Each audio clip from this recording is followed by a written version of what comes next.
The king paced his chambers, a knot of suspicion tightening in his chest. Something was off.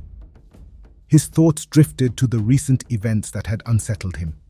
The maid, now in the princess's body, had undergone the required virginity test. To his astonishment, she was indeed untouched. This revelation gnawed at him, deepening his doubts and fears. He had to be certain, for the future of his kingdom depended on it. Years earlier, the desperate king and queen sought the help of a river goddess.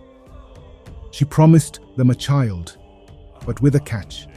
The child won't be a virgin and marry immediately after her 20th birthday, or the kingdom would be given to another king. The king and queen, desperate to have a child, listened intently to the goddess's conditions. The river goddess, with compassion in her eyes, offered them a glowing orb, the promise of a child within it. With gratitude and solemn acceptance, the king and queen took the orb, understanding the gravity of the goddess's conditions. As the goddess faded into the twilight, the king and queen held their promise close, unaware of the trials that awaited them. In a private room within the palace, tensions were rising. The queen confronted the king in private, her eyes blazing with anger. "Why do you want to kill our daughter? You know she is not a virgin, yet you still push for this test." Her voice trembled with a mix of anger and desperation, still not aware of the princess and maid swap. "I have my reasons," curtly, hiding true suspicions. The king's curt response only fueled the queen's frustration, but he remained steadfast, unwilling to reveal his true suspicions. In a quaint cottage, the maid's brother, sensing something was amiss, sought the wisdom of their grandmother. He took the maid to their grandmother, hoping she could provide some insight. "You must visit the witch.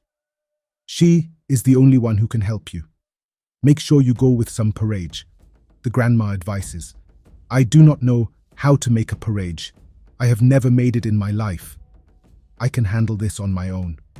But in her rocking chair, her hands resting on her knees. Her expression is serious as she tries to persuade the maid one last time. Despite her grandmother's warnings, she refused to heed the advice. She was determined to forge her own path. And so, with a heavy heart, the grandmother let her go, knowing that some lessons must be learned the hard way. Ignoring warnings, the princess ventured into the forest alone. She moved cautiously, every sense alert to the unknown dangers lurking in the shadows. An eagle appeared, pleading for her assistance. The princess, defiant, turned away. Suddenly, a snake slithers out from the underbrush and bites the maid's leg. She gasps in pain, her hand reaching instinctively towards the wound. Pain seared through her leg as venom spread quickly through her veins. Despite her injury, she staggered forward, injured yet determined to continue her journey. Staggering, she made her way to the portal of spirits. Spirits, translucent and otherworldly, hover around the entrance to the portal. They are human-like in form, but made of light and mist. Despite her rudeness, the spirits allowed her to pass, cryptically noting that she was one of them. The portal's light enveloped her, drawing her into a realm beyond understanding, where her true journey would begin. Meanwhile, in the palace, preparations for the princess's wedding were underway. The palace was a hive of activity, as servants hurried to ensure everything was perfect for the grand occasion. Her groom, a handsome king from a distant village, arrived bearing lavish gifts. He approached the maid, thinking she was his bride with admiration, his eyes lighting up as he saw her. The maid, dressed in an elegant gown, stands near the center of the hall, tried to maintain her composure, though doubts lingered in her mind. The handsome king bows slightly as he presents the lavish gifts to the maid. She accepted the gifts with a polite smile, her mind racing with thoughts of her true identity and the deception at hand. The witch's house, determined to seek answers. The witch, seeing she brought no gifts, refused to see her.